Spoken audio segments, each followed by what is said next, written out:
Hello, welcome back from the break. It's time for our next talk, also our last talk for the day. And it is my utmost pleasure to welcome Professor Douglas Hofstadter.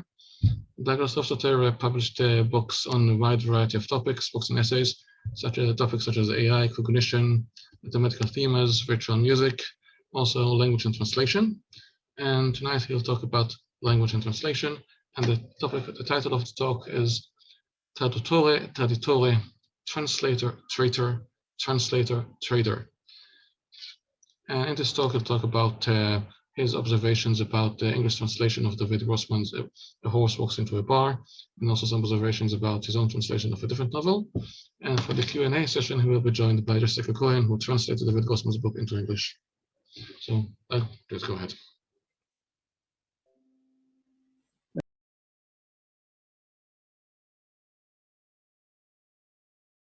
I actually once spoke Hebrew better than any of you did. In fact, better than all of you together did, because it was before you were all born.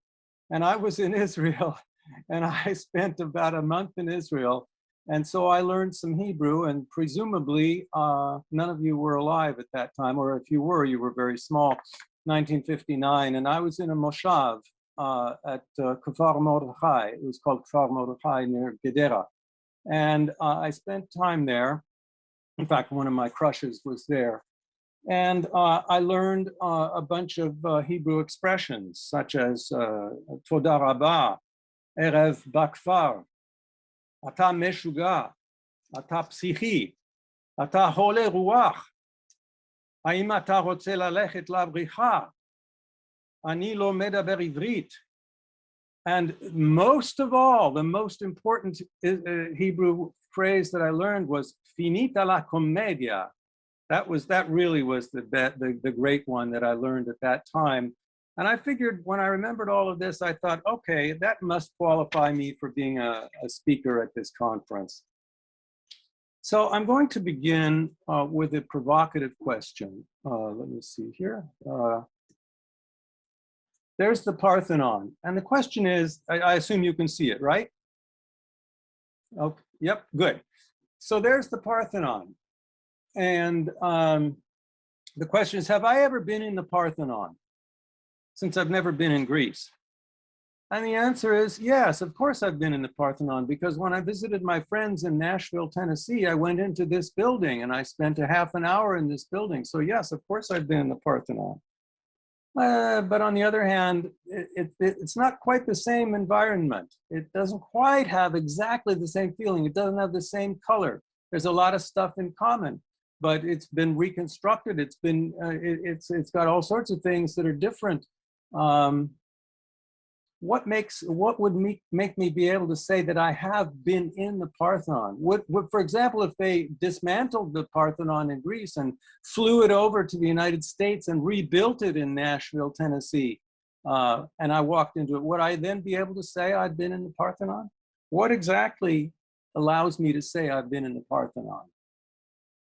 Have I ever read a novel in Hebrew? Well, sure, of course I have, no problem. I just read it in English. Does that count? Interesting question. I'm going to ask a slightly simpler question about, have I ever read The Catcher in the Rye in English? Well, when I went to England in 1990, I was in Southern England, and I have a habit or a tradition that I read the book every 10 years. And this was the year that I was supposed to read it. And I figured that that would be a good thing to buy it and read it in England. So I was in a railroad station. I found a copy, and it was a Penguin edition. And I bought that edition and I started to read it. And I'll just read you the first couple of sentences. If you really want to hear about it, the first thing you'll probably want to know is where I was born and what my lousy childhood was like and how my parents were occupied and all before they had me, and all that David Copperfield kind of crap, but I don't feel like going into it. In the first place, that stuff bores me. And in the second place, my parents would have about 2 hemorrhages. Oops, you see that? Hemorrhages. apiece if I told anything pretty personal about them? Well, it was spelled with A-E. That's not how it was spelled in the American edition. When I started to look through the British edition, the Penguin version, I saw there are all sorts of differences, and I'll show you some of them in a moment. But it made me feel that it was not the version that I knew. In fact, it made me feel that it was saying something like this. If you really want to hear about it, the first thing you'll probably want to know is where I was born, and what my lousy childhood was like, and how my parents were occupied and all before they had me, and all that David Copperfield kind of crap. But I don't feel like going into it. In the first place, that stuff bores me. And in the second place, my parents would have about 2 hemorrhages apiece if I told anything pretty personal about them. So it was very weird. When I went through the book, I found things like this. In English, in American English, it said he was in my math class. In the Penguin edition, it said he was in my maths class with a capital M. In the American edition, stepped off the goddamn curb, C-U-R-B. In the British edition, stepped off the goddamn curb with a K-E-R-B. In the British edition, jail spelled G-A-O-L. In the British edition, theater spelled with an R-E at the end. In the British edition, used to walk up 12 stories became 12 stories with E-Y-S at the end. Colored girl singer became with O-U-R. How marvelous to see you. How marvelous to see you, with 2 L's. Strictly a phony. One of the most important words in the entire book is phony, and it was spelled in a British way in the British version.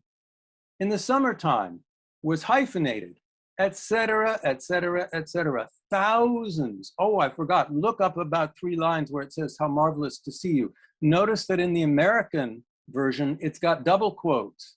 In the British version, it's got single quotes.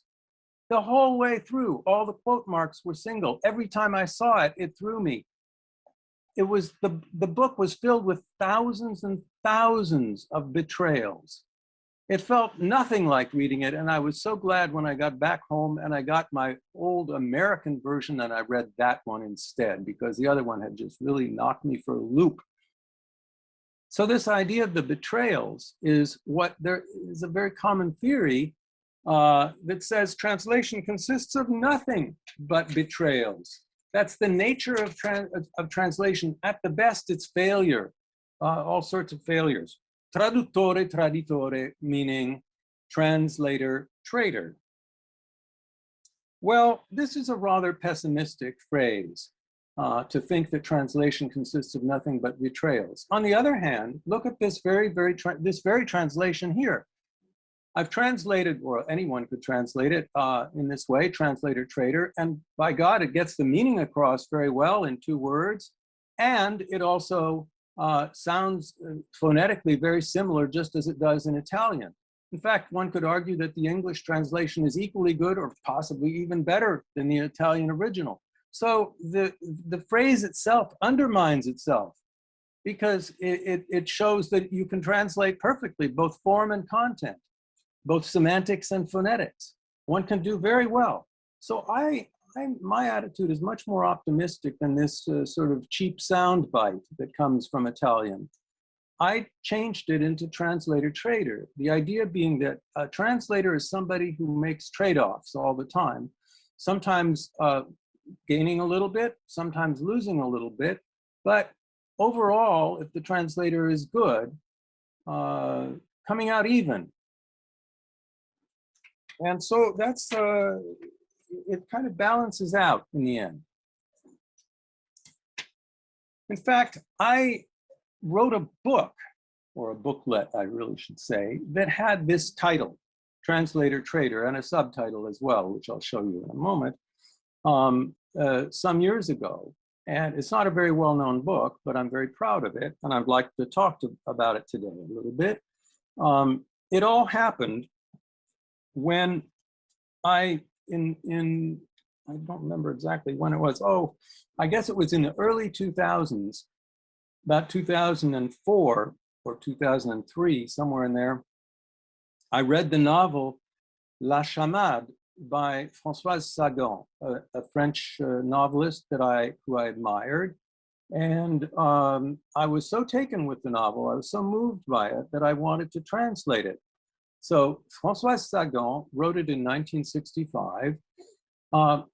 It was translated by Robert Westhoff under the title La Chamade in 1966. Westhoff, as it happened, was her husband, or had been her husband, actually. I don't think he was any longer married to her, but they were still good friends. And I took it upon myself to translate it in the early 2000s and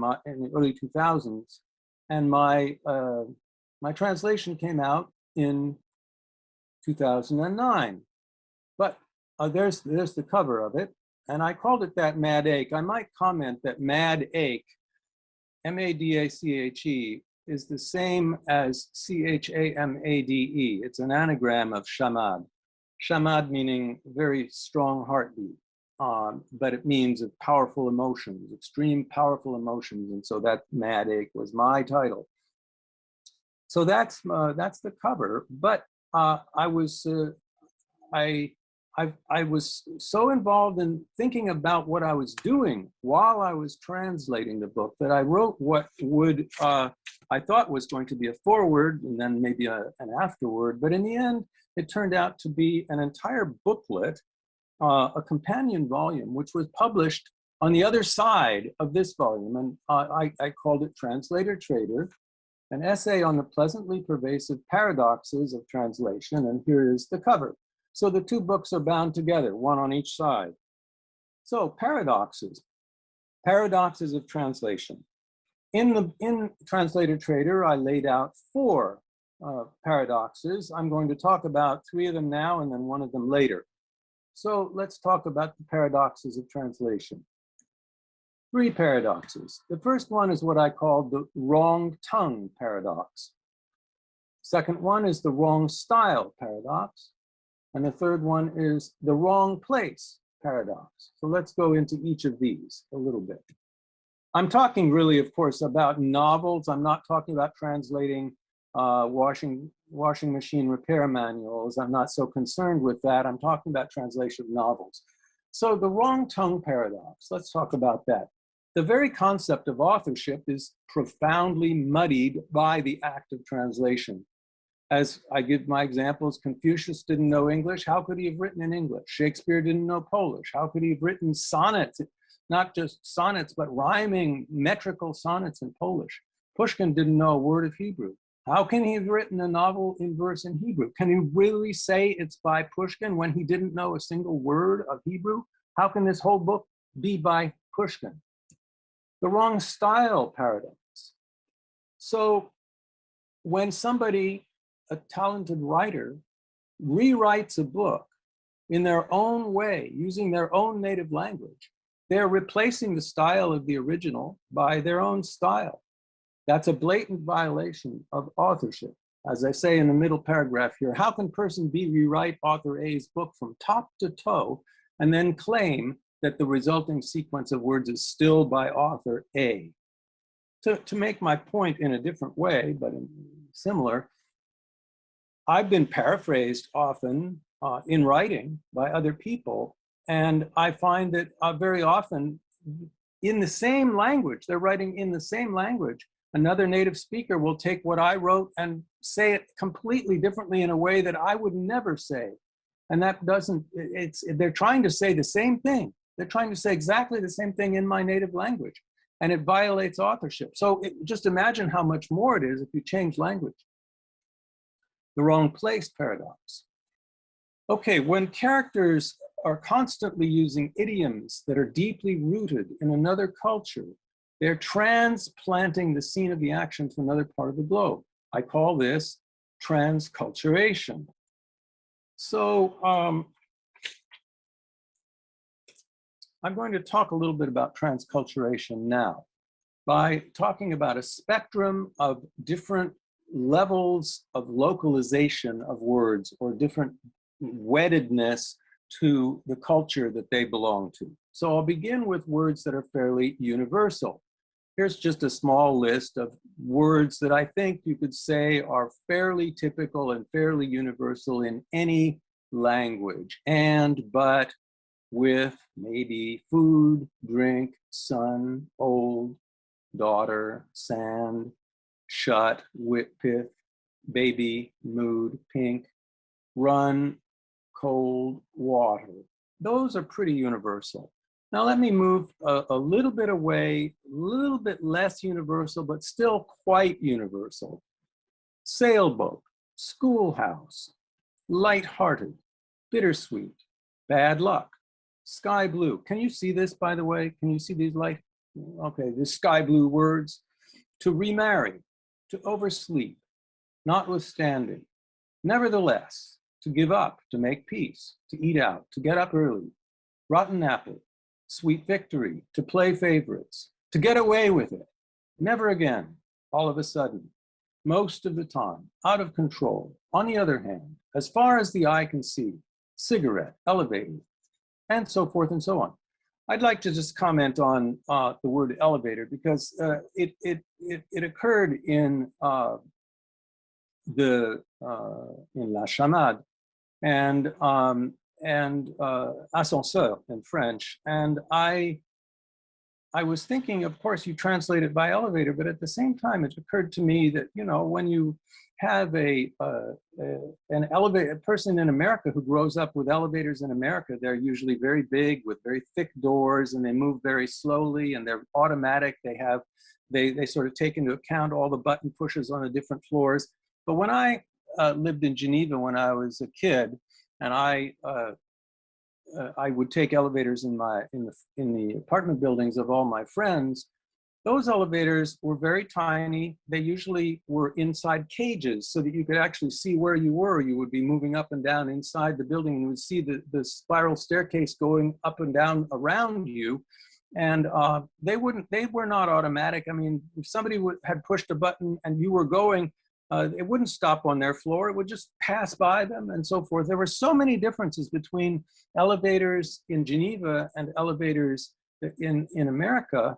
And yet it seemed like a no-brainer to translate elevator by ascenseur. Well, you're changing the culture to some extent. You're bringing up different default images. Now here are some stronger, more culturally flavored words or phrases. Big deal, part and parcel, smashed to bits, in broad brushstrokes, few and far between, to make a big hit. Can't put my finger on it, frightened to death, a black and white matter. What's up? I don't have the foggiest idea. To my chagrin, the nitty gritty, beats me, the girl next door, to have a ball, up in the air, last but not least.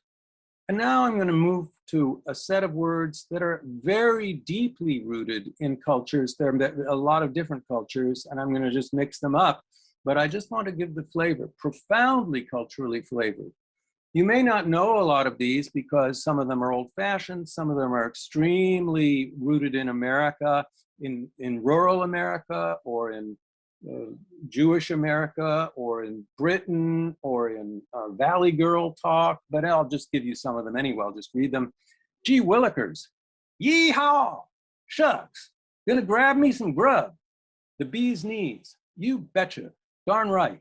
The real McCoy, yo, dude. And I'm like, wow, gag me with a spoon. Goy schmoy, you want bagels? I know from bagels. Smashed to smithereens, knock 'em dead. I kid you not. Couch potato, eye candy. That's a no-no.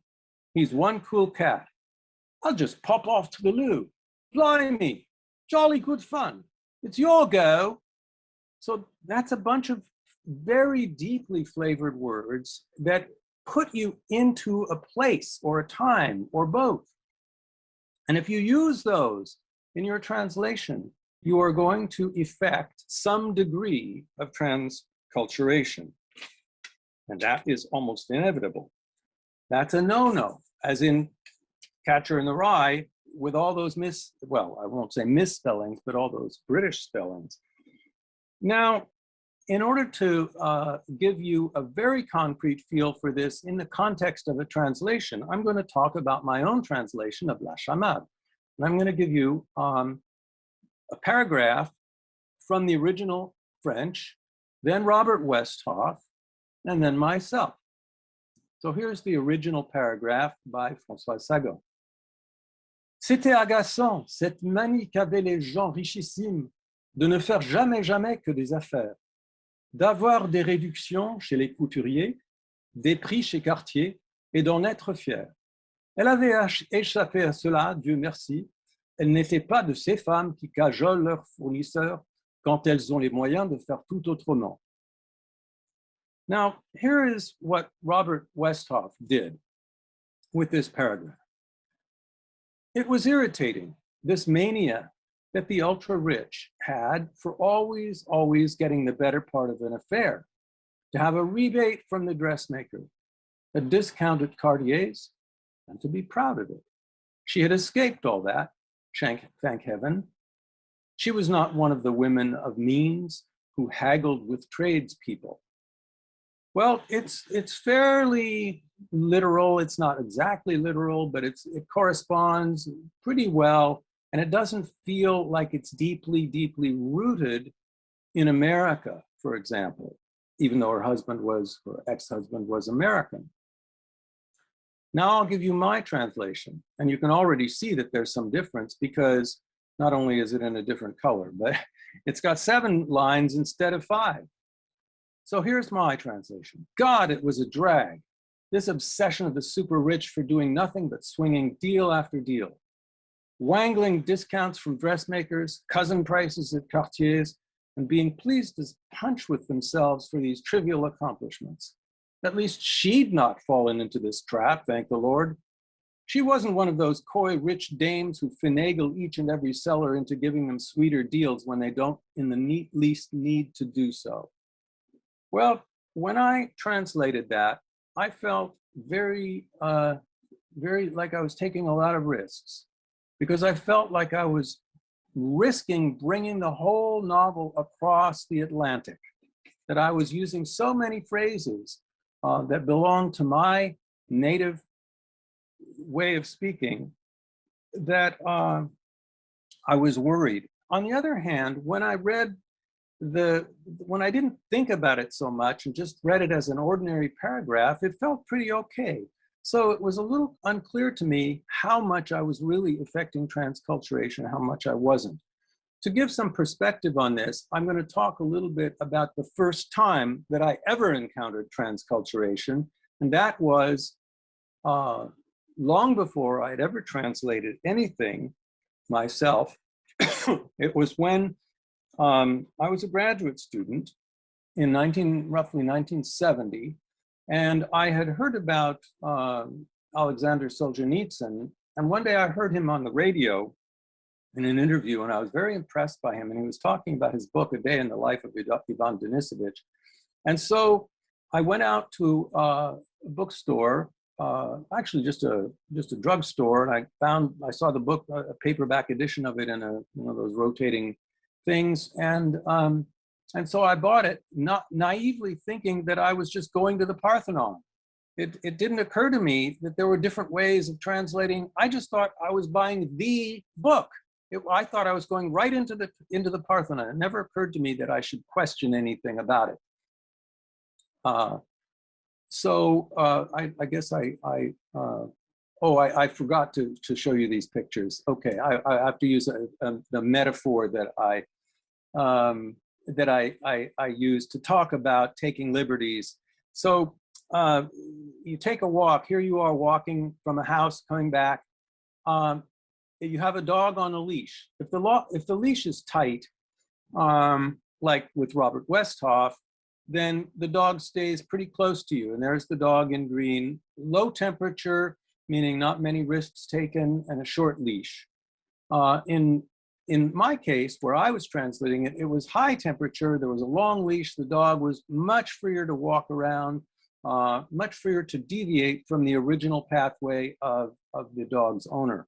Okay, now we come back to my own experience, my first experience with with this dog on a long leash, as it happened. And I'm going to show you actually a short leash and a long leash. Here is the long leash by the translators. This is the version that I bought in the drugstore, translated by Max Hayward and Ronald Hingley. Schuhoff pulled the thin, dirty blanket over his face and didn't hear the guys crowding around the bunks. He'd had a lot of luck today. They hadn't put him in the cooler. He'd finagled an extra bowl of mush at noon. Nothing had spoiled the day. There were 3,653 days like this in his sentence, from reveille to lights out. Well, I'm not going to go into the details here, but I just want to say that when I was reading this, I was very disappointed because it felt, even though it had the name Schuhoff, it felt as if it was happening in California. Words like the cooler, reveille, the guys, it sounded very much like ordinary California talk. I might, let me just show you the translation that I found years later that gave me a completely different feel for this book. This one was by Ralph Parker. Schuhoff buried his head in the thin, unwashed blanket, deaf now to the crowd of zeks as they jostled between the bunk frames. He'd had many strokes of luck that day. They hadn't put him in the cells. He'd swiped a bowl of kasha at dinner. A day without a dark cloud. There were 3,653 like that in his stretch, from the first clang of the rail to the last clang of the rail.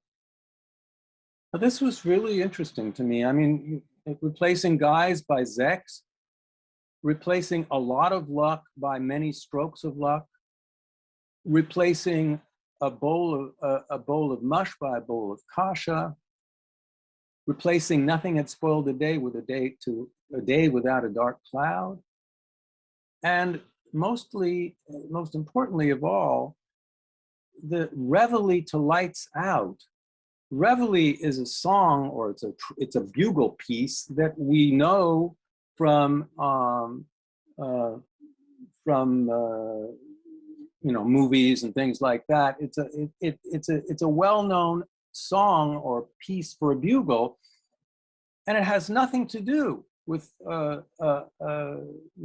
gulag in Siberia. In fact, what it really said, if I can say it in English, is from the first clang of the rail to the last clang of the rail. It had nothing to do with reveille or with lights out. It had to do with banging something very loud, metallic banging. And was a completely different flavor. The first one really had transculturated, made me feel I was in California. The second one made me feel I was more in Siberia. Now, I'm going to talk about the same kinds of issues in terms of the book, A Horse Walks into a Bar by David Grossman, translated by Jessica Cohen. How did I come across this book? Well, in 2009, Jessica Cohen came to my university, Indiana University, and gave a talk, and I met her, and we had dinner together with a couple of other people. It was very pleasant, and so I was at this conference, the American Literary Translators Association, counterpart to, in some sense, to the Israel Translators Association, here in my town of Bloomington. And I ran into Jessica, and so we said hello and exchanged pleasantries. And since there were hundreds and hundreds of books for sale, I asked her if she would recommend one that she had translated recently, and she said, yeah, why not this one? So I bought it, and I read it, and I found out that it had won a remarkable prize, the Man Booker International Prize, which is, amazingly enough, shared equally between translator and author. That's a wonderful thing. And I came across online an interview with Jessica, and I'll just read you a little part of it. The question was, what did you like most about translating A Horse Walks into a Bar? My favorite thing to translate is usually dialogue, since that is where I get to truly embody a character and channel his or her persona through my own voice. It's a bit like acting without having to get up on a stage in front of people, which is something I could never do. I also find that it's more permissible and, in fact, often essential to take liberties with a character's speech than it might be with narrative, where there is a greater responsibility to replicate the author's own style. The bulk of A Horse Walks Into a Bar consists of a stand-up comedy routine performed by the protagonist. And so this translation gave me the opportunity to translate a lot of dialogue, or in this case, monologue. Grossman created an incredibly vivid, idiosyncratic character for this book, and I really enjoyed writing his English-speaking doppelganger. So I read the book, and I was very impressed by the power of the book and by the use of language, which was it was just very deep and engrossing while I was there. But at the same time, I was thrown because it again felt like I was listening to somebody speaking American English, and it was hard for me to imagine it as being in Israel, even though the name of the speaker was Dovale, and it was taking place in Netanya in Israel, but in some sense it didn't feel that way. And so I wrote an email to Jessica after reading the book, and I asked her these questions. How close do you, as a translator dog, stay to your master, the original Hebrew text, as you are out for a promenade in the park? How much do you allow language B, English, to take over from language A? Instead of spelling this question out abstractly, let me give you some examples from your translation. And then I gave her about 100 examples. I quoted about 100 phrases from the book, maybe even more. I'm just going to give you some example.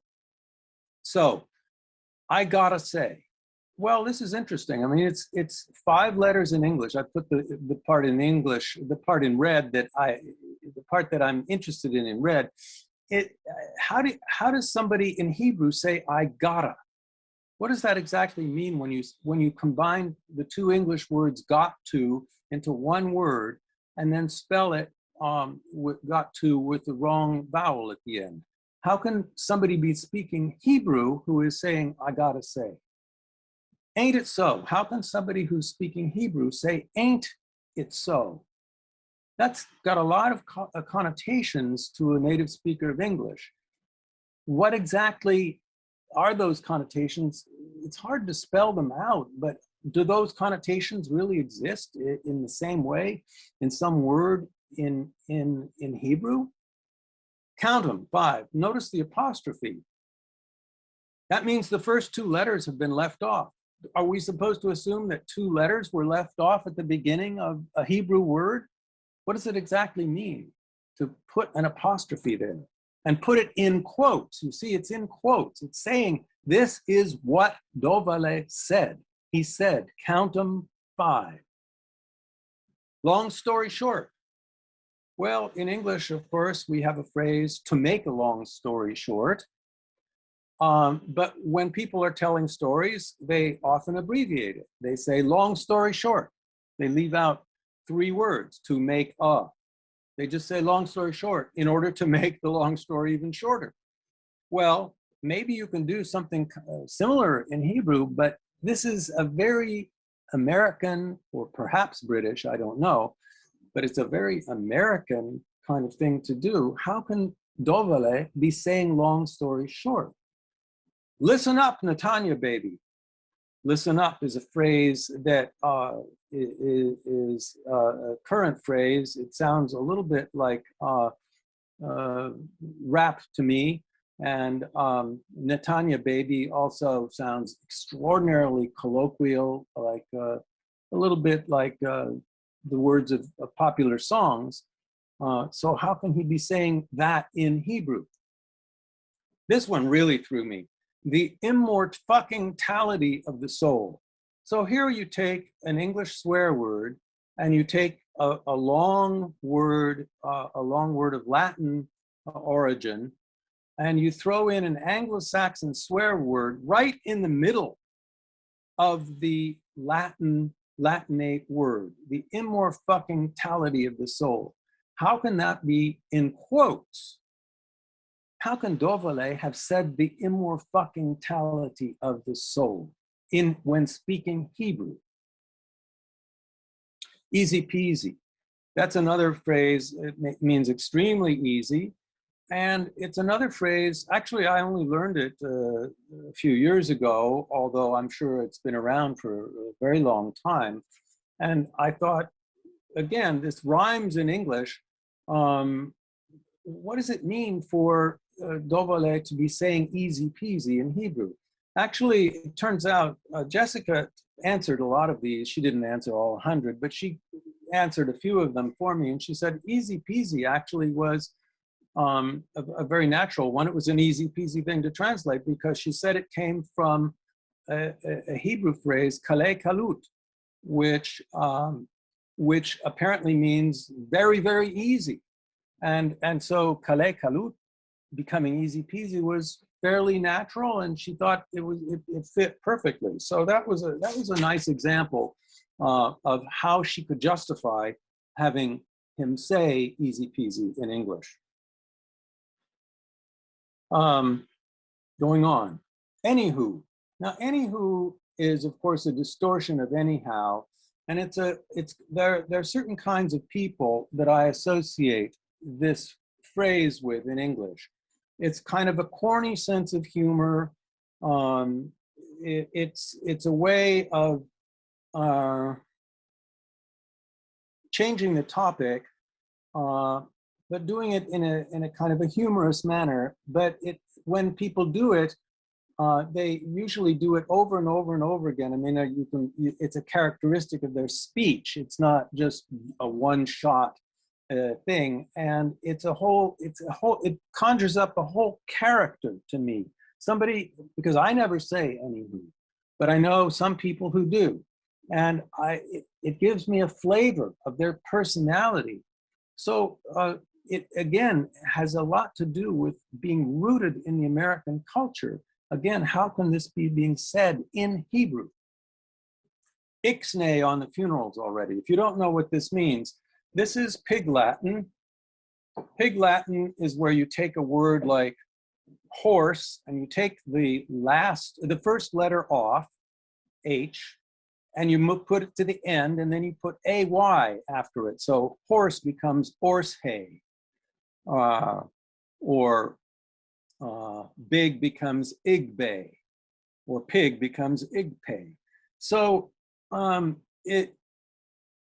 in this case, it's the word nix, meaning no way, I cancel the idea, but it's put into Pig Latin, ixnay. And ixnay is a phrase that people can use even if they don't know that it comes from Pig Latin, because it is fairly commonly used, but it is Pig Latin based on a slang word, nix. How can you possibly be speaking Pig Latin based on a slang word in English when you're speaking Hebrew? Again, I was completely thrown. Jessica explained this one to me also. She said it came from the use by Dovale. Well, it may not have been Dovale. It doesn't matter who it was. It was somebody in the book who said, if I recall correctly, khalik. And khalik, I guess, is an Arabic word that has been somewhat corrupted and is used colloquially in Hebrew to mean no way. I'm just taking what Jessica told me, so if I'm wrong, please forgive me. Jessica knows much better than I do, but I'm just trying to paraphrase, and of course I can be very inaccurate in my paraphrase. But anyway, she made a wonderful explanation for what justified, in her mind, using this amazingly America-based phrase in putting it in the mouth of a Hebrew speaker. But look, amigos, and here is a Spanish word being used by a Hebrew speaker because Spanish is so common in the United States. I don't know, maybe people in Israel say amigos, I really don't know. And then, aren't I thinking harder? This is similar to the very first one, but it's a non-grammatical usage, and it's in the first and second one. Aren't I thinking harder? This is one way that we often, even educated people, will use this. Aren't I thinking harder? That's a very standard phrase that could be spoken by a professor. For some reason, even though it looks totally ungrammatical, it's in some sense it's correct English, or it's at least correct colloquial or spoken English. But again, how can you put that into the mouth of a Hebrew speaker? So I just want to point out that Jessica took liberties all over the place. The truth of the matter is that when we quote people in writing, we are obliged by convention to reproduce every tiny detail, including punctuation marks, misspellings, and so forth.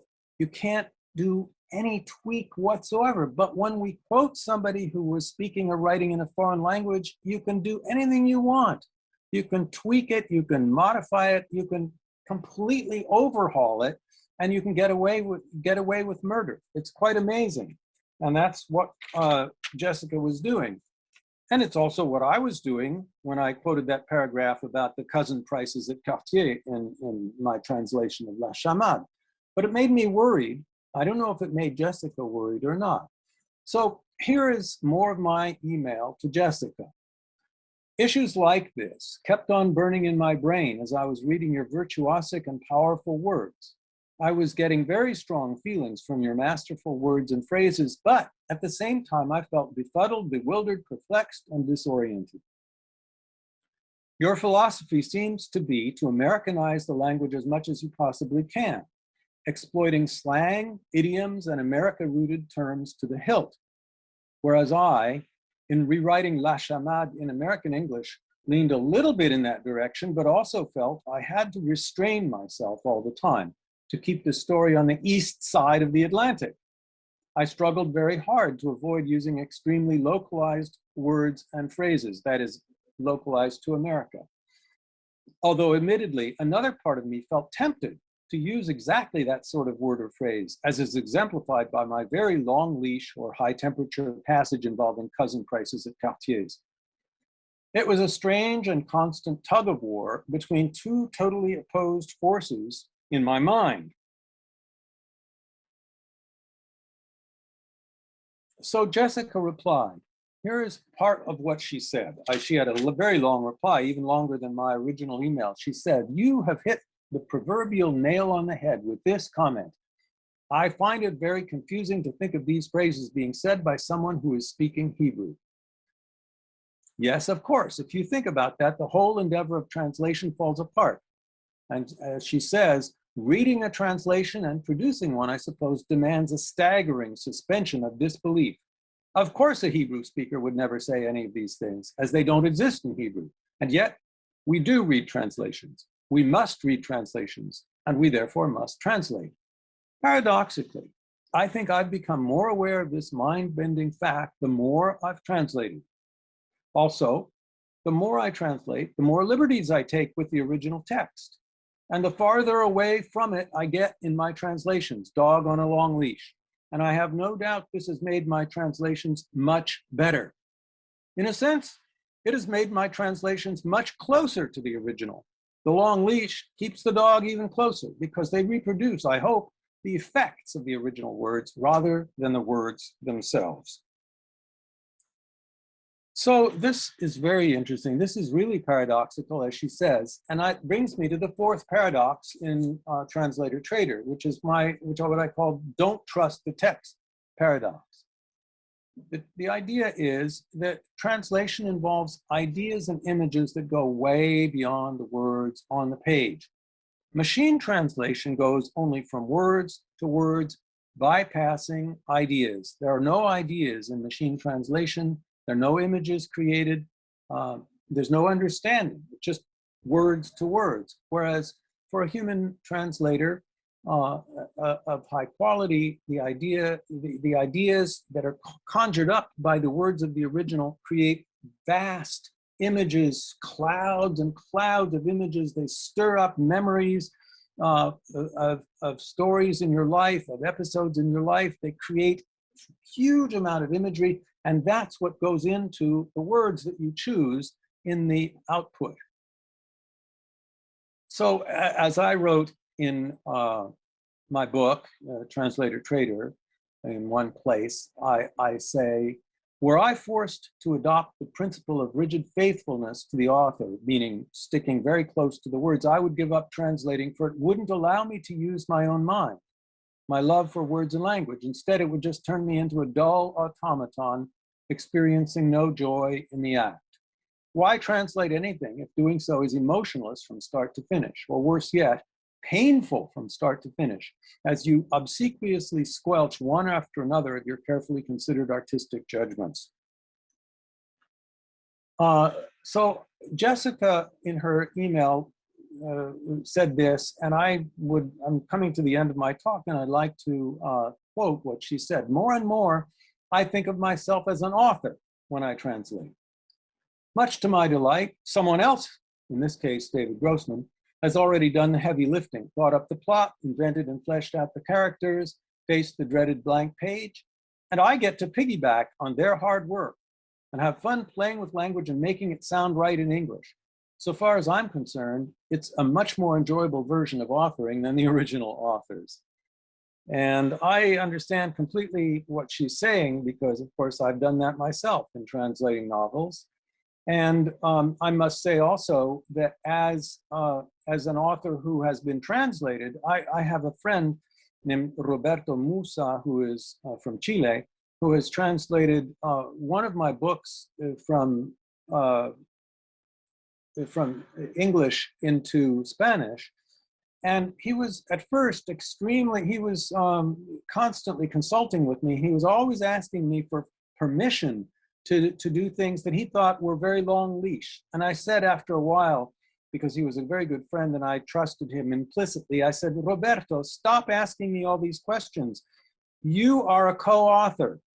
You do whatever you want. You don't have to ask me, you are a co-author. You just do anything you feel like, because you are very bright and your ideas are great. So my final thoughts are, translation is the art of lying, but lying poetically. So I call it the art of poetic lie sense. Thank you very much. And now we can go to questions and answers. And I hope that Jessica is here and will join me. And I can stop the sharing if I can figure out how to do it. Here we are.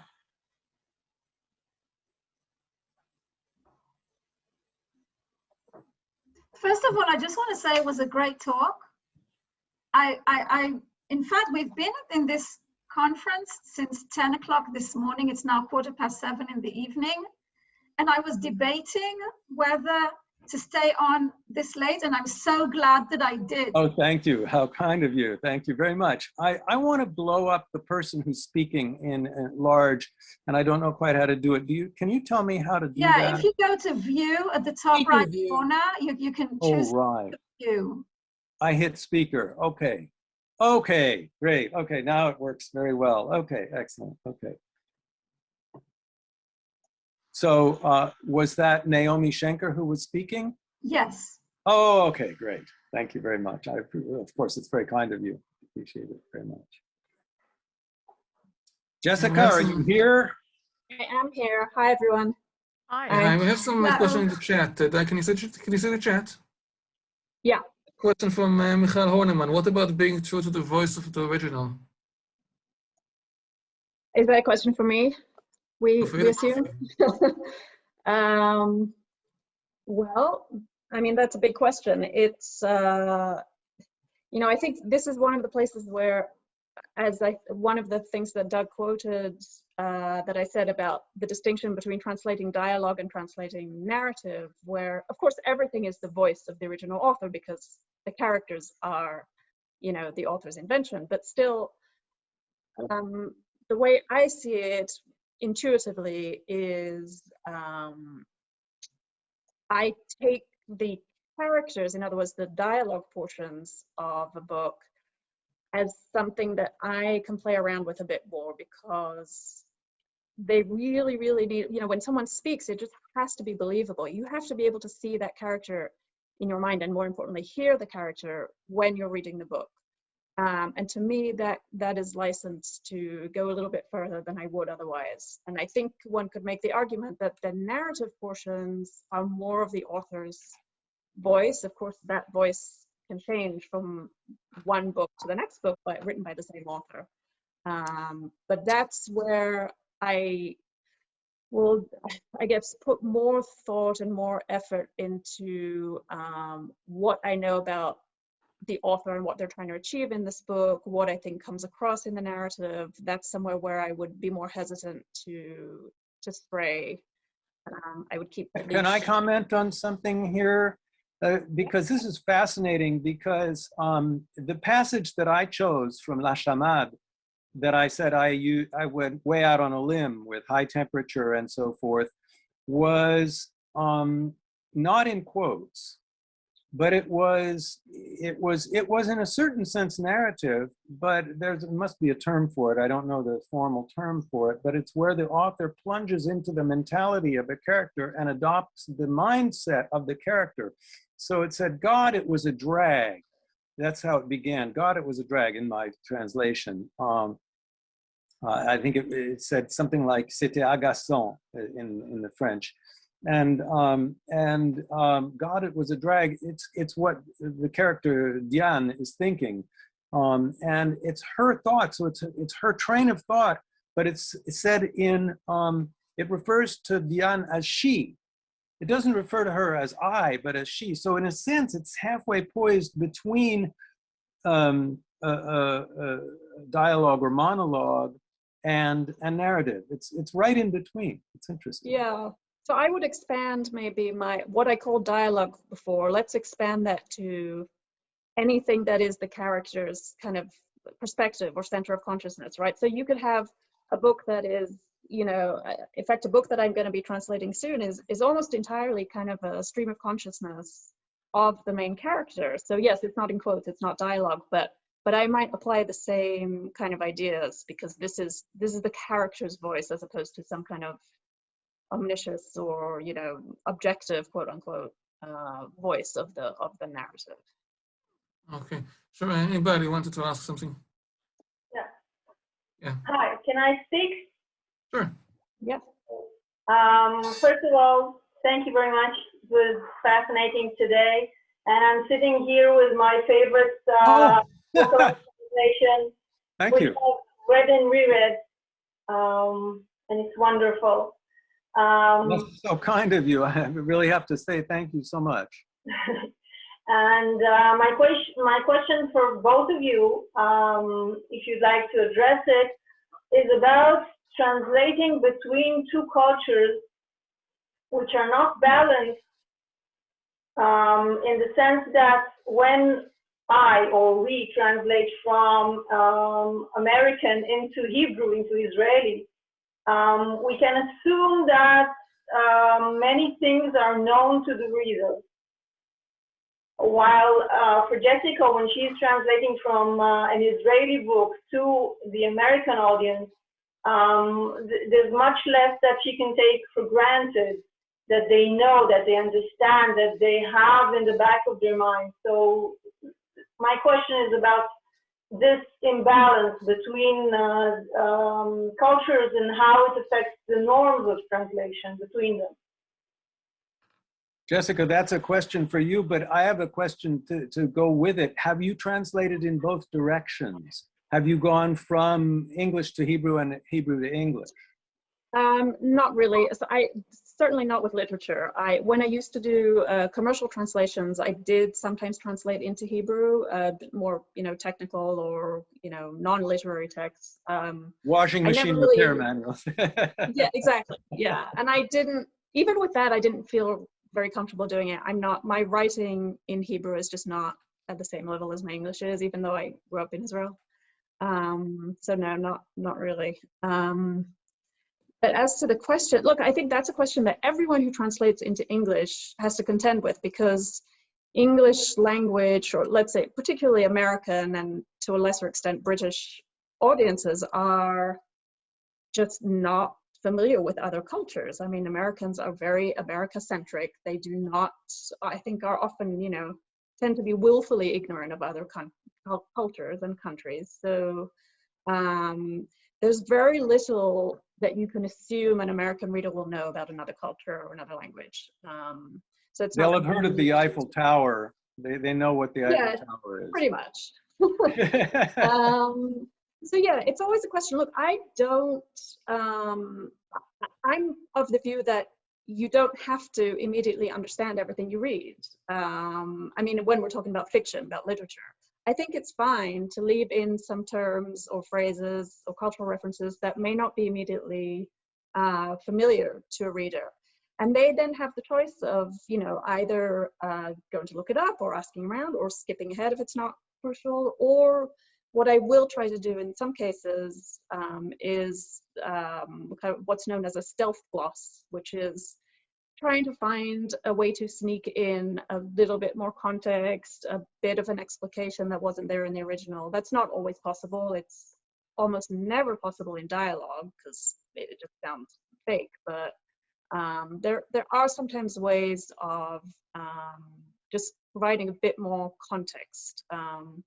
In some cases, I mean, in this book by David Grossman, I did do a lot more of, as Doug pointed out, Americanization. That's something that I tend to stay away from because it doesn't ring true to me. But in this case, with the character of Douglas, I just really wanted, and I discussed this with David, and we agreed that it was important that this be a character that American readers or English language readers will be able to visualize in their mind as a stand-up comedian who, you know, like any other stand-up comedian that they may have seen on TV or in a comedy club. And of course, I couldn't do that if I had kept, you know, all his Israeli isms in. So, but normally, I wouldn't do quite as much of that. I love the term stealth gloss. That's a wonderful term. Where did that, I mean, who used that term? So a lot of translators know the term from Susan Bornowski, who is a very well-known and fantastic translator from German, but it turns out she took it from Jason Grunebaum, who translates from Hindi. And he is apparently the originator of that term, which is it's a great term, stealth. Yeah, it's lovely, stealth gloss. I mean, that's really a lovely compound word. Amazing. Yeah, it also, it always reminds me of something that Edgar Keret, who is one of Israel's best known writers, said about translators. He said, good translators are like ninjas. If they're real, translators are like ninjas. If they're really good, you don't know they're there. So there is something stealthy about the idea of, you know, creeping around the text and emerging in our new text. Okay, there's another question on the chat from Dina. Yes, but there's always the risk of alienating the reader. So it's the question what the goal is or how we prioritize several goals. I was answering the translated literature is also a means of educating readers about another culture. So I think it really depends on the source text and what you're trying to achieve with it. With Solzhenitsyn, it's very clear that you're trying to get the reader in that gulag. So they're as far away from home and as far away from anything they know or are comfortable with. With David Grossman, probably not the case. I haven't read the book, so I can't comment, but probably not the case. So I'm wondering how do you decide that, the balance between alienating and keeping the reader close or bringing the writer closer to the reader? Yeah, well, I have to say, I don't agree with the idea that translated literature is a means of educating readers about a culture. I mean, it can be a means, but that's a byproduct. That, for me, that's not the goal. I mean, that's not why we read literature, mostly. We can, as a result of reading literature, learn something about another culture. But I think most of us read literature to learn something about ourselves. And if that's the case, then yeah, I would not want to alienate a reader because then they're not going to have an immersive experience of reading a book that might teach them something about themselves. And as an aside, might also teach them something about another culture. That's secondary to me. I don't view myself or the author or the book as an educational tool. That's kind of a turnoff. to me. Would not make me want to read much. But yeah, it's a constant balance, because if you leave in too much that is specific to the regional culture, you end up with readers who are just too confused, or can't get into the story because they're tripping up on too many foreign concepts.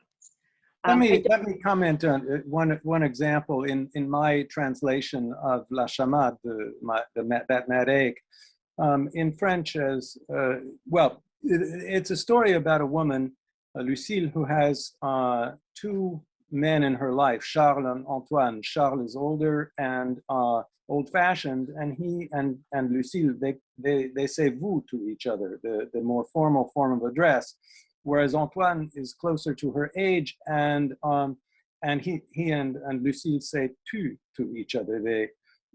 And it's a very important distinction, but that distinction doesn't exist in English.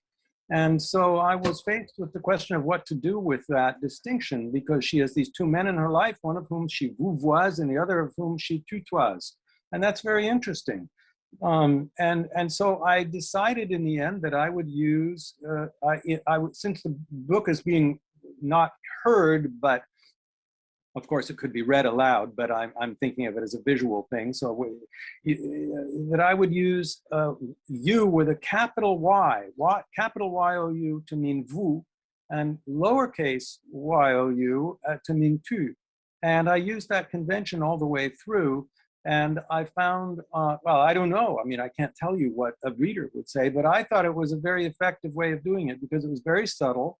And, but I explained it in a footnote. It wasn't a stealth gloss. It was a very, I had a footnote. I said, I don't remember exactly what I said, but I did that. And it carried the reader, therefore, into the French culture to some degree. It carried the reader into the French-speaking culture and reminded the reader at all times that these people are not speaking English, that Y with a capital, that U with a capital Y is actually a vous, it's not a U. But do you think that without that footnote, people who do not speak French or do not speak any language that has that distinction would have known what was going on? No, that's why I put the footnote in. That's exactly why I put the footnote in. I'm going to try to see what it says. But some people would consider that the cardinal sin of translating fiction. Well, if there's one footnote in the book, it's okay. It's not like I'm filled the book with footnotes. Yeah, because if you're talking about alienating readers, some people pick up a work of fiction and they flip through it and see a footnote. They will not buy that book. So publishers tell us. I don't know if I don't blame them. I fully understand. Yeah. Well, I don't see the footnote. I'm not going to worry about it. But anyway, I did explain it. But it's like 3 lines of explanation. Mm-hmm. Yeah, that's very interesting. Okay. Yeah. Gina, please, you wanted to ask something? Thank you. Wow, this was amazing. I just want to come back on the Solzhenitsyn because I remember seeing the film in black and white when it came out, and I felt that what needed to be considered was the goal of the author. He wanted the reader, and hopefully the reader in translation, but how would he know he was where he was, to be immersed in what was going on in the Soviet Union at the time. And therefore, the Max Hayward translation, which was the only one we had in that, didn't do that job, whereas the film did. You saw the snow and the cold and everything else.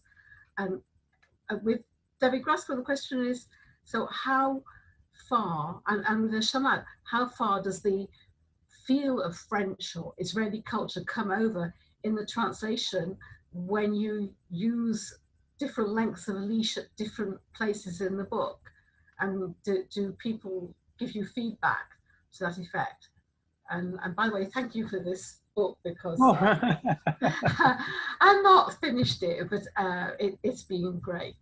Oh, a great help, yes. Well, I mean, I would, I chose what I thought of as the highest temperature passage in the entire book in my translation of La Chamade. I chose that phrase with the cousin prices at Cartier. I chose that as the most daring passage, but there are others that are a little bit shorter leash. But I used a lot of French words I kept a lot of words in French, but of course, literate speakers of English will know a lot of these French words. Like, let me say, for example, ambiance. I mean, they know that word, or I don't know, I have a whole list of them, it doesn't matter, but I mean, that, you know, or I tried to keep on inserting references to the French culture to remind the reader at all times that we are in France. We are in France. We're not in America. That was one way of doing it. I mean, it's trivial, it's simple-minded, but I felt it was getting somewhere in that direction. Well, there is an aspect in my translations. I don't do literature. And the closest thing I do to literature is translations about art and music. Although my main translation in the field is technical. And that's about, I think translators, their instinct is to try to over-explain things about the source culture. And one great example I can give, not of my translations, is a book, Carl Manuel Bach's book about keyboard instruments. I've read the translation in English, the original in German. And the translator, I read the English, not the German. The original is German, and I read the English translation. And the translator did a great job of research there. Somewhere in the middle of the book, he has a footnote which goes almost over 2 pages, explaining. Yes, no, it's necessary because Carl Manuel goes into great detail about some point of performance, and then the translator notes that Franz, who worked in the same royal court, wrote exactly the opposite about the same point, and also wrote that keyboard players get it wrong. So he found this, it was immortalized, this feud between these 2 musicians was immortalized in those 2 books. And where I found this, where I have to fight this instinct was in texts about art, where writers write about the artists. Because artists tend to, well, there are people who expose themselves to some degree, and there are a lot of things in between the lines. When you read more and more about them, you get a lot of stuff which they may not want to expose too much. And I feel that I can't really choose how much they're supposed to expose themselves. So what's between the lines is supposed to stay between the lines. What's only implied is supposed to stay as implied. And I feel that it's liberty to over-explain what I find between the lines. And there was a particular artist which I translate quite a lot about him, also what he wrote about himself and other people wrote about himself. And I took more and more liberties, but always asking for permissions, just like your translators ask your permission. So, just think about the way in which I pointed out that my translation of that section was 7 lines long, yes, whereas the original was 5, and then Westhoff's translation was 5. So I was, in a certain sense, doing just what you said. I was a little bit over-explaining. I was putting myself into Diane's head and rendering it even more vivid than it was rendered by Françoise Sagan. I also must, before I go to the next question, I must confess, make a little confession. A few years ago, I started writing a blog post about your book, A Lesson About de Moreau. It was supposed to be the first of the series, and I never got to write the rest of the posts, which I might still do. And I gave it the title, Douglas Hofstadter translates a poem and then writes a book about it. Yeah, so it might be okay. I'll just add that I think that's an interesting idea that you said, Uri, about running the risk of translating what should be left between the lines.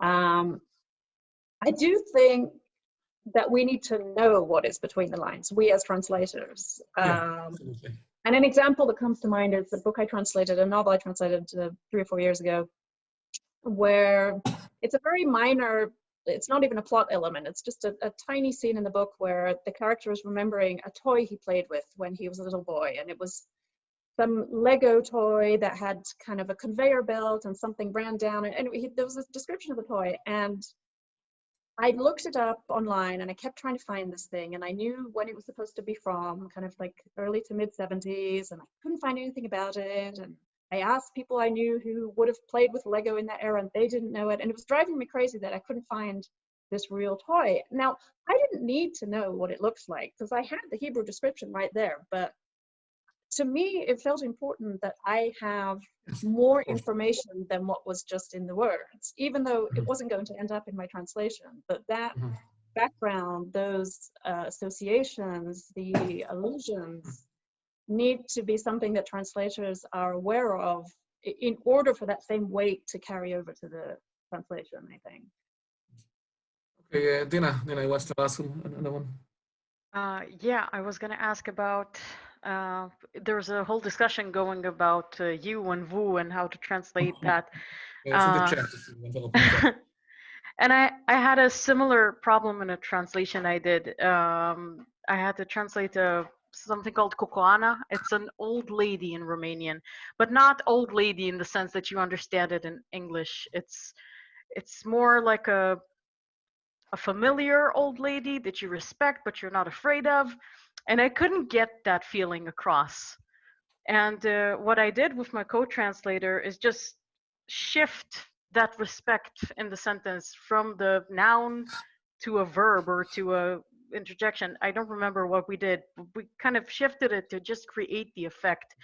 And I'm wondering if you think about that, because I tend to translate from a very reader-centric perspective, where I try to recreate what I felt when I read the source text to the target reader, if that makes sense. So do you think about that when you translate?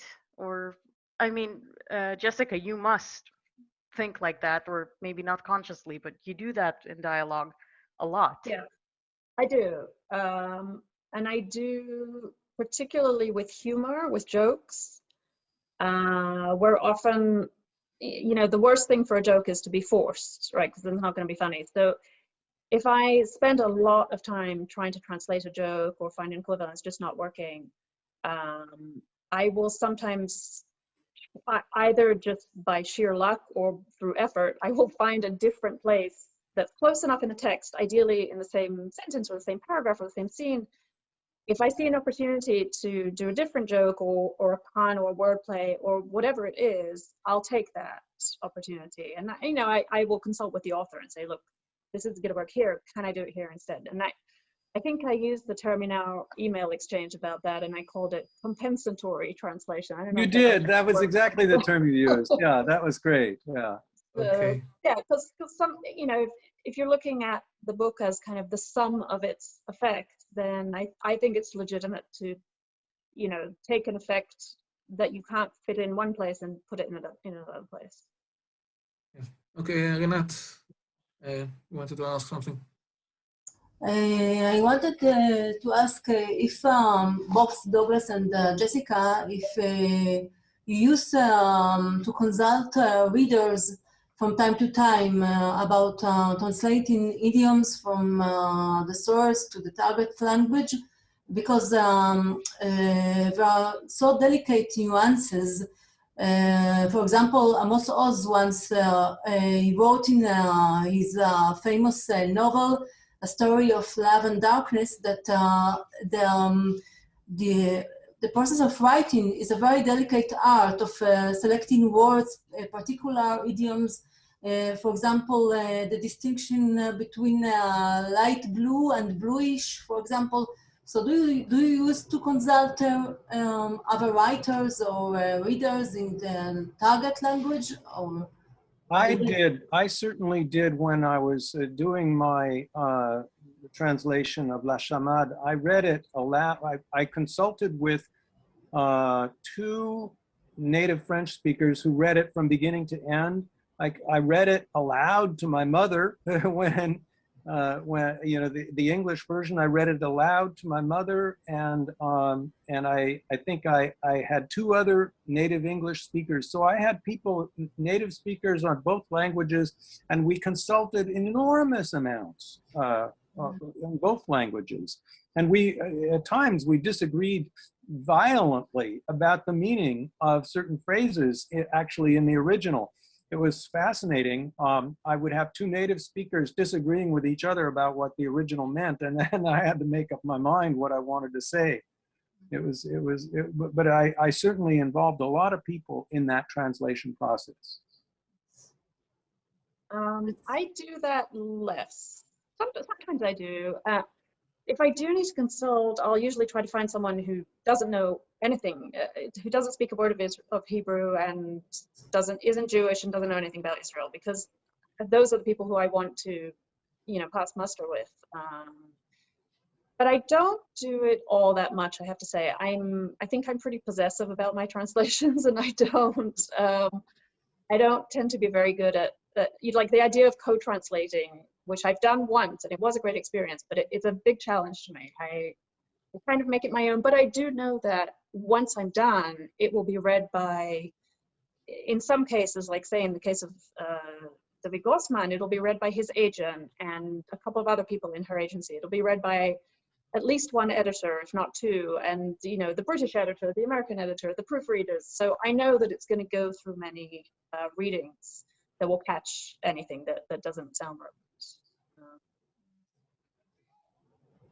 It's still different because, of course, catching things that don't sound right, there could be outright errors that they wouldn't recognize. And so when you are actually dealing with people who are, you're constantly asking, what does this mean? Or is this the right thing? Or is that's different from just having a proofreader or a copy editor or something, go through. That's true. And I will sometimes consult with people, but just to make sure, what sounds right to you, this or this. But I don't do it all that much, I have to say, during the process. I tend to just get into, I have tunnel vision when I'm translating. I'm just with the text and I don't go much beyond it. Angela. I heard a talk by Aleph Bet Yehoshua a few months ago, and he was talking about his generation of writers. And he said they used to consult each other all the time. They used to send each other manuscripts when they had to go by post, just so that Amos Oz and Amos Oz would say to him, "You can't publish it like that."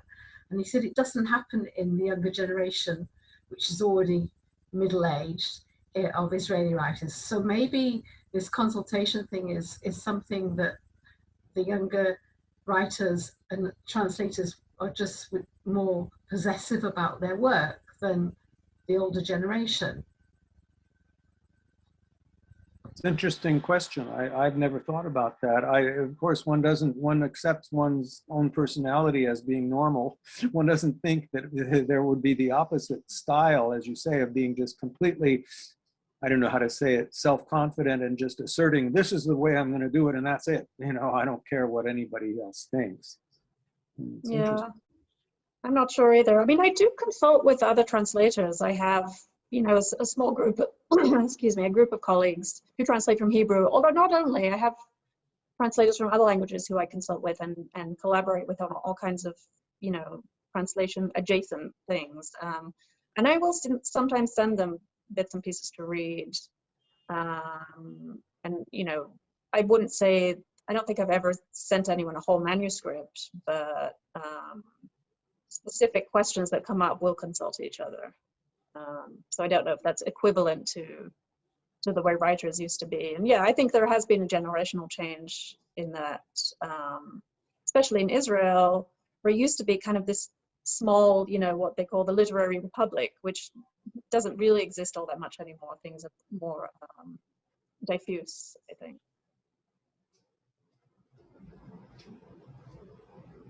Okay. Any more questions, comments? I see there's one from Eliezer. Eliezer, what's in the chat? You want to expand on this? So this was about the very first line of the book, I think. Exactly. Yes, it's the very first line. There was an issue, and it was a full discussion, even among translators to different languages, because not everybody understood what it meant for a performer entering the stage and saying, "Good evening, Netanya." Yeah, so it was Eretz of Caesarea, actually, was the, right, that's the joke, which, yeah, is immediately apparent in all its layers to an Israeli. No, even for some Israelis that are not used to performances in Caesarea or wherever, it was a quite Do you think for, non-transparent idiom. okay, that's surprising to me to hear. I would have thought that the vast majority of Israeli readers would get that reference, but maybe I'm wrong. Maybe that's no longer the case. It was a full issue. Yeah, Some didn't but understand it. That is an example of somewhere where I did a form of stealth glossing, not really stealth glossing, but I added in something, and it is very first line of the book, I think, where I wanted to, the character is drawing a distinction between Caesarea, Caesarea, and Netanya, which, couldn't be more different, but to an American or English reader, that would be nothing. And I think I added an adjective to... Majestic. Majestic. Good evening to the majestic city of Caesarea. Right. So that was kind of the way I came up with to just give a tiny little push in the direction of what... Of course, I took that as being sarcastic. I took that as being completely sarcastic, the word majestic, as if he was saying, ha, ha, ha, yeah, sure, majestic, yeah. I didn't take it... It's exactly the meaning. Yeah. Yeah. I mean, the idea is just to show how, because initially he pretends that he thinks he's in Caesarea, which is this very upper class, ritzy town. But in fact, he's in Netanya, which is kind of the opposite of that. It's not about the town, it's about the stage. It's about the stage, but it's also the location, the audience you could expect to find there. It's both. It's all of those, and to try and work all of those references in on page one of a novel is line one. I mean, I had no idea. I until this discussion, I had no idea. I mean, I probably once knew that Caesarea was a fancy town, but I'd totally forgotten, and I didn't know anything about Netanya. I'd heard of it, but I didn't have any idea. But it would be like, there's no way I had any notion of it, and the word majestic just made me smile, just made me think, oh, he's being sarcastic. But I had no concept that these were, it'd be like saying Beverly Hills in one case and Lompoc in the other. I mean, But I mean, he was also saying something about himself. Not every artist can secure a show in such a big venue like Caesarea. Yeah, definitely. Yeah, when he, it's the difference between performing on stage in the biggest arena in the country versus being in a dive bar in a tiny little town. So that's just too much to get across. It's just too much. It's amazing. It's amazing. Yeah. Okay, any other? Can I ask a question, Uli? Yeah, sure. Yeah, I wanted to ask about the involvement of the author. I think it makes a lot of difference whether the author, of course, whether he or she is alive and whether they are involved in the translation. For example, we know very well that Amos Oz was very much involved in the translations, even came to one of the conferences to talk about it. And also Bashevi Zinger, for example. And in both cases, it seems like that they use their involvement not just to keep it as strictly as possible to the original, but the other way around, to allow for changes. For example, I translated an article about Amos Oz, and there were examples from published translations, and there are a few cases where I thought, I wouldn't translate it like that, but then I knew that it was done with him. So if the author authorizes the changes, then sure, why not? But if the author is not available or is not involved, then I would be much more conservative. When I was translating, when I started translating La Chamade, I'd gotten, I don't know how far through, maybe halfway through, and then I heard the news that Françoise Sagan had died, and I was very, very sad because I had hoped to meet her. My parents had once met her, had once had dinner with her, many, many years earlier. I had never met her, but I was hoping somehow to be able to, but that she died, so that was subtracted from possibility. Yeah. Yeah, I mean, for me, the author's involvement is one of the main aspects of my work. And mostly I've had really good experiences. In very, very few occasions has it been difficult. And I feel, I think I mentioned this in our correspondence too, Doug, that for me, having the presence of the author, the ability to ask them questions, to get their input, adds a whole kind of dimension to my work that I feel is very lacking in the few instances when I've translated an author who is either not alive or not able to communicate with me. I'd like to comment. I'm reading, well, I just read for the second time a book in Polish by, it's a biography of Chopin. Chopin being my #1 god in all of, all of humanity. And I'd always had the ambition of reading a biography of Chopin in Polish. This book was written or published in 1955 or 56 by a very famous Polish novelist and poet named Jarosław Iwaszkiewicz. And Iwaszkiewicz is, of course, dead now, but I want to translate. This novel has never been, this biography, it's never been translated into English. And I realize that I don't agree with him a lot of the time in his statements about Chopin. I admire him. I think he has wonderful insights, but at times he'll say things that make no sense to me and I'll disagree. And I've decided that I'm going to insert comments where I disagree with him. I'm just going to put in, it's not going to be a footnote. It's just going to be, I'm just going to put in a different typeface. I'm just going to have some comments. I'm going to say, here, this is my opinion. I don't agree with Iwaszkiewicz at all. And then go back to him. And I'm just going to have a kind of a dialogue with him, even though he's not alive. So it's going to be a translation plus commentary spliced in. Very different from a normal translation. Yeah. Okay. Anything else from anyone? Okay. Doug, do you have anything you want to close with? No, I had a lot of fun. I enjoyed this. I've never given a talk through Zoom, so I had a lot of fun, and I really respect the way it worked. So thank you very much, Uri, for inviting me. Thank you. Oh, thank you. It was a pleasure to have you here. And it was great to have Jessica with you. That was fantastic. Well, thank you. I also want to say thanks to all of you. And I think I was reading you for years, so it was a very also a pleasure for me. Yeah, great. And thank everyone who connected, logged in, and participated. Okay.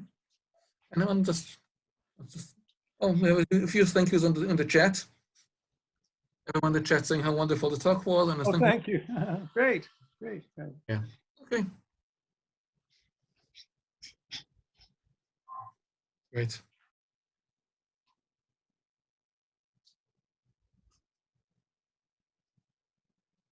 Okay, people are still writing thank yous in the chat, so that's. Can I talk something? Hello? Yes, Victor. Okay. I probably won't be able to be the next days, but I would. I'm very thankful for the time I've spent here. It was very entertaining. I learned a lot and have the opportunity to speak a little. So I'm very thankful, and I will be looking into the IDA, perhaps being a member. It's fantastic. I'm Brazilian. It's fantastic to be a Brazilian and be there speaking to people such diverse cultures and thoughts. Very, very fantastic. Thank you. Okay, thank you. It's very nice to hear this. Okay, so good night, everyone. And I'll see some of you tomorrow. And bye-bye. Thank you very much. Bye-bye. Thanks a lot. Thank you. תודה רבה. תודה.